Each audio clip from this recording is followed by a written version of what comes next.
السلام عليكم ورحمة الله وبركاته. النهاردة هناخد درس جديد. الدرس ده هو عصر الدولة القديمة. الدولة القديمة، عصر الدولة القديمة ده عصر أي فترة زمنية مرت بها مصر في التاريخ الفرعوني.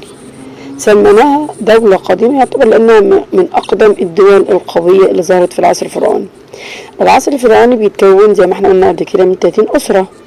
ال30 أسرة دي متقسمة على 3 دول قوية، هي الدولة القديمة والدولة الوسطى والدولة الحديثة. كل دولة هنسميها باسم الشيء اللي اتطورت فيه أو اللي يعتبر من أهم مظاهرها. طب ايه هو الأهم مظاهر الدولة القديمة أو الفترة دي؟ يعني أهم شيء ظهر في الدولة القديمة دي بناء الأهرامات. يبقى ليها اسم تاني المؤرخين سموها عصر بناة الأهرامات. يبقى الاسم التاني للدولة القديمة اسمه ايه؟ عصر بناة الأهرامات. يبقى إذا عرفنا كده ايه؟ إن الدولة القديمة لها اسم تاني. ليه الاسم التاني؟ اللي هو عصر بناة الأهرامات. طب سؤال فيه، لو جيت أقول لك بما تفسر، قلنا بما تفسر معناها ايه؟ يعني أذكر السبب. بما تفسر أطلق على عصر الدولة القديمة عصر بناة الأهرامات، أقول له بسبب كثرة ما بناه ملوكها من أهرامات امتدت من ايه؟ المسافة من فين لفين؟ سؤال تاني بقى في الجزئية دي. احنا قلنا ان الفترة دي تميزت ببناء اهرامات كتيرة. طب سؤال، ليه المصريين بنوا اهرامات؟ قال السؤال بتاعي بما تفسر برضو. بناء المصريين القدماء الاهرامات، هقول لك بسبب اعتقادهم في البعث والخلود. هتقول لي يعني ايه بعث؟ هقول لك البعث هو عودة الحياة بعد الموت. زينا بالظبط، هم كانوا عندهم عقيدة انهم بعد ما يموتوا هيبعثوا مرة تانية، هيحيوا مرة تانية حياة مفيش بعدها موت، وهيتحاسبوا. خلاص، يبقى قالك يبقى لازم نحط جثث موتانا في اماكن حصينه وقبور، وعشان كده زودوها بالطعام والشراب اعتقادا منهم انهم بعد ما يموتوا هيصحوا مره تانية ويحيوا مره تانية ويبعثهم ويحاسبوهم في الاخره، وما عادش بعد كده في موت. وزودوا المكان بالطعام والشراب وزينوا الجدران بتاعته بالمناظر يبقى احنا كده فهمنا ليه عصر الدولة القديمة سمي بعصر بناة الأهرامات، وليه المصري القديم بنى أهرامات أصلا.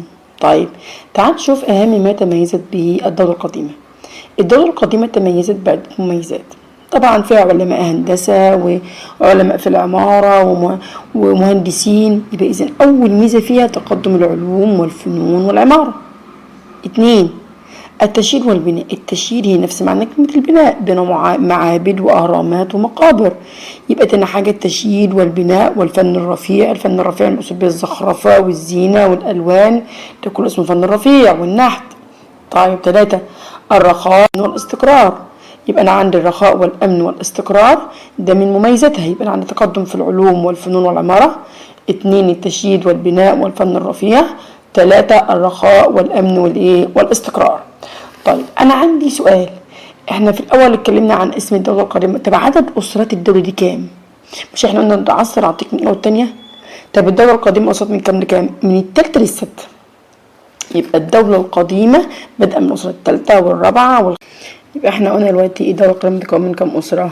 4 أسرات، التالتة والرابعة والخامسة والستة.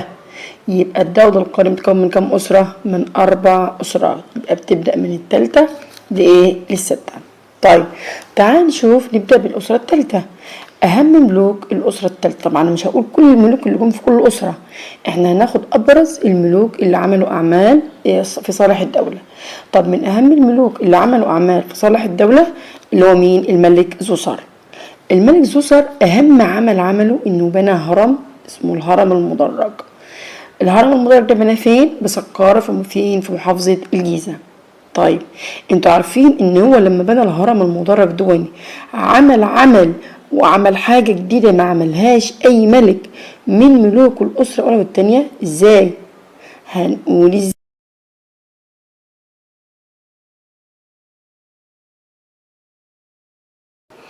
هنقول بقى ازاي ايه العمل اللي عمله مختلف عن غيره.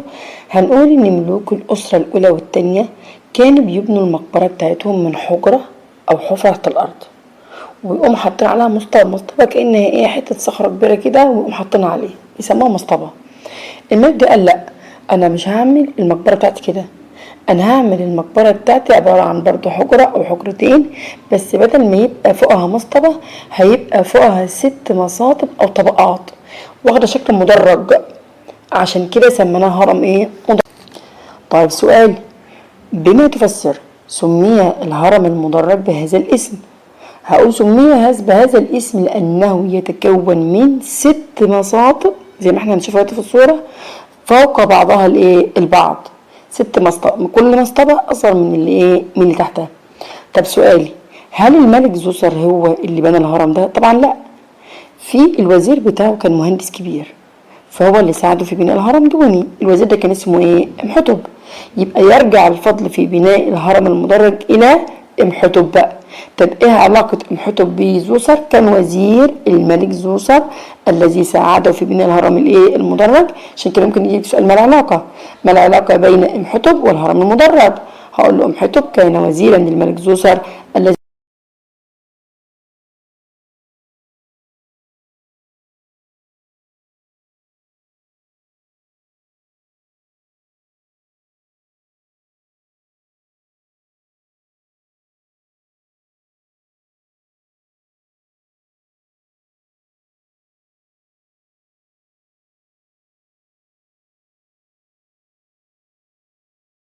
يبقى أنا عندي الأسرة الرابعة تتكون من 4 ملوك: سنفرو، خوفو، خفرع، منقورع.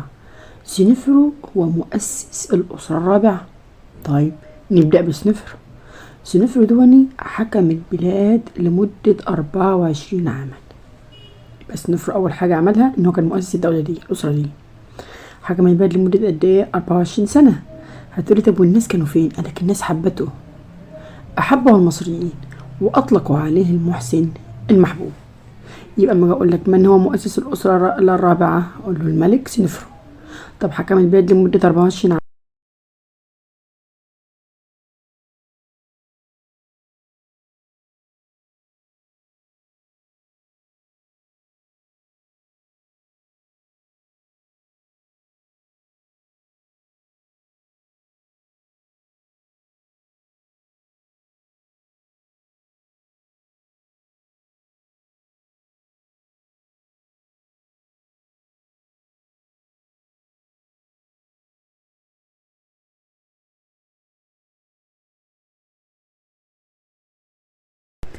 يقوم يجي يسألني عن الملك سنفرو، يقول لي دلل.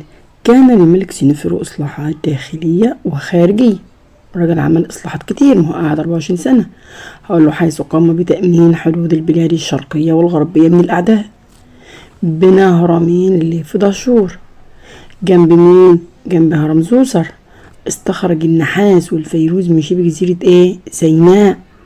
اهتم بالتجارة الخارجية حيث أرسل أسطولا تجاريا لبلاد فينيقيا. بلاد فينيقيا اللي هي مين وقتي؟ يقولك فينيقيا اللي هي سوريا ولبنان حاليا. يقولك في الامتحان بلاد فينيقيا اللي هي مين؟ تعالى كده ناخد سؤال عن سنفرو. السؤال بيقول ايه؟ بما تفسر أطلق على سنفرو المحسن المحبوب. احنا قلنا المصريين سموه المحسن المحبوب. طب ليه؟ طبعا لأن الإجابة لأن عهده تميز بالرخاء والاستقرار والسلام.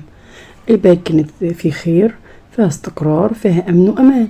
يبقى لأن عهده تميز بالرخاء والاستقرار. سؤال تاني عنه لما أجي أقول لك بما تفسر إرسال سنفرو أسطولا تجاريا لبلاد فينيقيا. يعني إيه كلمة أسطول؟ الأسطول عبارة عن مجموعة من السفن بتكون مجهزة لغرض التجارة. يعني سفن مجهزة ان راح اوديها تجيب لي بضاعة وتيجي خلاص. طيب كان بعتها لفين؟ احنا قلنا هنقف عند الجزء ده ان شاء الله من الدرس علشان نكمل الباقي في الفيديو اللي جاي ان شاء الله. بس ما تنسوش نعمل كلنا اشتراك في القناة ونحط لايك بإذن الله عشان يوصلنا كل جديد. والسلام عليكم ورحمة الله وبركاته.